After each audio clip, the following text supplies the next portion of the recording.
저는 보수 정치인입니다. 보수 정치, 진짜 보수 정치의 핵심이라고 생각해요. 그 믿음을 지키기 위해서 정치합니다. 그리고 그 믿음을 지킬 때 결국 우리 사회가 더 성장하고 더 다 같이 잘 사는 사회로 나아갈 수 있다고 생각합니다. 그렇기 때문에 우리 당이 그리고 우리 보수가 어렵사리 배출한 대통령이 한 계엄을 여당의 대표가 가장 앞장서서 막은 것 괴로웠습니다. 그리고 그 계엄을 제가 막으러 나서는 순간 속된 말로 나는 엿됐다 이런 생각이 들었어요. 어떤 경로가 나올지 모르겠어요. 그렇지만 결과가 좋을 리가 없지 않습니까? 당장 이 막은 것에 대해서 저를 치하해 줄 수 있을지 몰라도 그만큼 백파이어가 있을 것이고 그리고 그게 진영에 따라서 각각의 이해관계로 공격할 거 아니에요? 그러니까 그 순간 저는 여기서 그 결정을 한 겁니다.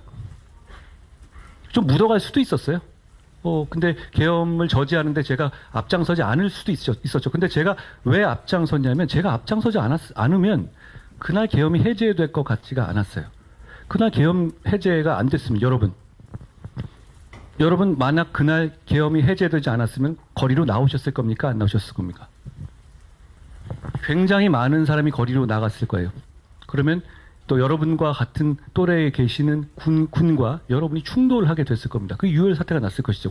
그렇게 될 경우에는 대한민국이 70년, 80년간 이뤄온 성취는 완전히 끝나게 됩니다. 저는 그게 두려웠습니다. 일단 그걸 막자는 생각이 먼저였고요. 그 이후에 수습하는 과정은 고민과 선택의 연속이었습니다. 그 과정에서 제가 결과론적으로 더 잘할 수 있는 부분이 분명히 있었을 수 있겠어요. 그렇지만 그 마음을 가지고 계엄을 막았고 그 선택에 후회가 없습니다. 그 이후에 제가 좀 힘들어졌잖아요. 여러 가지로. 그건 또 세상에 공짜가 어디 있습니까? 저는 그렇게 생각해요. 그거에 대해서 담담히 받아들일 생각입니다. 결국은 근데 이 자유민주주의를 지키는 게 그냥 정치 체제의 문제가 아니라 많은 우리의 삶과 직결되어 있습니다. 저는 선택권을 보장하고 경쟁을 보장하는 것이 결과적으로 우리 모두를 이롭게 할 거란 믿음을 갖고 있어요. 물론 그 과정에서 약자를 보호해야 합니다. 그렇지만 약자가 항상 옳다는 전제로 보호해서는 안 된다고 생각해요. 옳고 없이 약자가 가지고 있는 출발선에서의 보정을 해주는 것이지 약자라고 해서 무조건 얘 말이 옳아 이런 건 아니에요. 그 옳고 그름의 문제는 정확하게 판단해야 되지만 그런 보정은 필요하다고 생각합니다. 결국은 그것이 제가 하고 싶은 정치이거든요.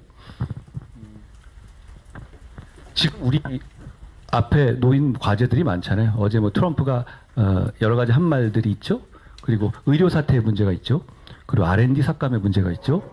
그리고 경제 성장률이 기대치를 낮추고 있죠. 이거 하나하나가 대단히 심각한 문제잖아요. 그런데 지금은 계엄과 탄핵, 이런 정치적인 문제, 이런 걸로 인해서 이런 중요한 정말 굵직굵직한 우리의 일상의 문제들이 잘 안 보여요. 언론에. 그런데 그 문제들이 없어진 겁니까? 없어진 게 아니라 가려진 것일 뿐이죠. 그걸 해결하지 못하고 있습니다. 그걸 해결하기 위해서는 저는 이제 시대를 바꿔야 한다라는 생각이 듭니다. 지금 87년 헌법체제는 사실상 유신헌법체제랑 비슷해요. 87년 헌법이 만들어질 당시에 그때는 직선제만을 추구했거든요. 그것만 하고 나머지는 몇 달 있다 합시다 이렇게 된 겁니다. 그 몇 달 있다 합시다가 40년이 된 거죠. 그러다 보니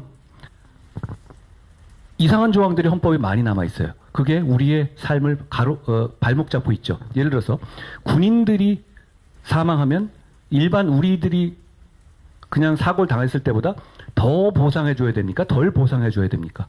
더 보상해줘야 되는 거 아니에요? 우리를 지키다 그래 됐으니까. 그런데 우리 헌법은 그걸 완전히 막아두고 있어요. 군의 이중배상 금지 조항이죠. 그것 말고도 굉장히 이상한 조항들이 많아요. 그 기준의 틀에 우리 알게 모르게 그 틀에 맞춰서 우리가 살고 있거든요. 그걸 이제 바꿀 때가 됐다라고 생각합니다. 지금의 헌법 체제에서는 사실 여러분 87년 헌법 체제 87년 이래 계엄이 없었습니까? 헌법에? 헌법에 있었죠? 그러면 탄핵이 없었습니까? 있었죠? 근데 그걸 몇십 년 동안 안 하다가 요 몇 년 사이에 다 하고 있어요. 그러니까 이렇게 싸우다가도 그냥 이렇게 싸우는 게 아니라 주변에 있는 칼 다 던지는, 주변에 냄비니 뭐 곡괭이니 다 던지는 그런 정글의 게임으로 됐거든요. 지금 이 시스템을 그냥 둔다면 이 상황은 더 잔인해지고 엄혹해질 거예요. 전 이걸 바꿔야 한다라고 생각하고, 그걸 바꾸기 위해서 이번에 리더가 되는 사람은 본인의 임기 단축을 약속하고 거기에 맞춰서 선거를 하겠다는 희생이 약속이 필요하다라고 생각합니다.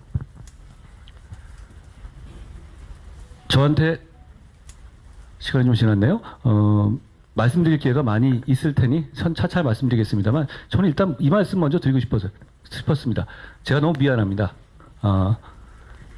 여러분들이 이렇게 시국을 이렇게 고민할 때 이거보다 더 좋은 주제로, 더 생산적인 주제로 고민하시고 더 발전하셨어야 한다고 생각합니다. 정치인들이 잘못한 것이고,